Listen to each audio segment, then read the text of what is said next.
Panchatantra one पर मैं आपको विभिन्न किस्से कहानियां कविताएं सुनाता रहता हूं और ये मेरे आनंद में वृद्धि का कारण है कि मुझे आप सभी का अशर्त प्रेम, सहयोग, समर्थन, सराहना मिलती है। तो इसके लिए हृदय से आप सभी का बहुत बहुत धन्यवाद। आज जो मैं आपको सुनाने जा रहा हूं वो एक अद्भुत, अनुपम, अप्रतिम प्रेम की कथा है।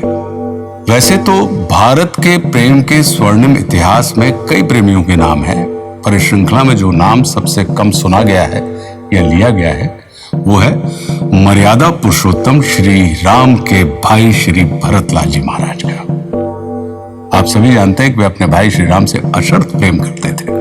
उसी प्रेम के चलते वे अयोध्या के उस सिंहासन पर जीवन पर्यंत नहीं बैठे जो उनकी माता कैकेयी ने महाराज दशरथ से उनके लिए मांग लिया था।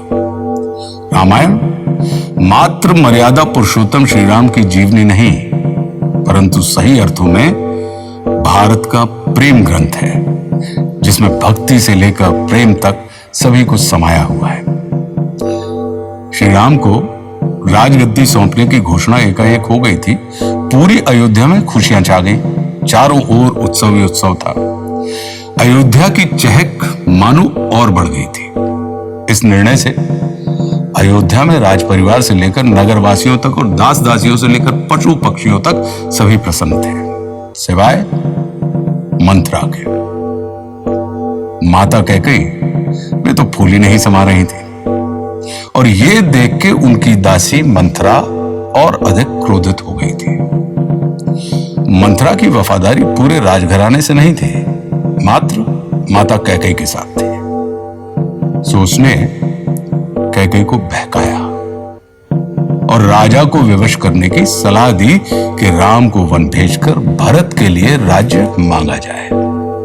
एक कुपात्र पर अत्यंत विश्वास करने के परिणाम स्वरूप मां कैकेयी उनकी बातों में आ गई और उन्होंने ऐसा कर दिया।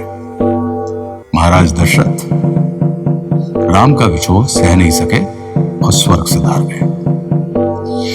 इस पूरे प्रकरण की जानकारी भरत को बिल्कुल नहीं थी।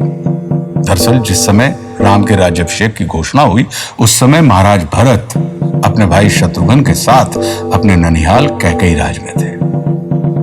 उन्हें अयोध्या से तुरंत कोई सूचना मिलना संभव नहीं था, किंतु भरत के मन में आशंका पैदा हुई और उनका हृदय विचलित हो गया। उन्होंने तत्काल अयोध्या लौटने का मन बना लिया। हजारों सवाल उनके हृदय में उमड़ रहे थे और उनके किसी सवाल का जवाब देने वाला उनके पास कोई नहीं था।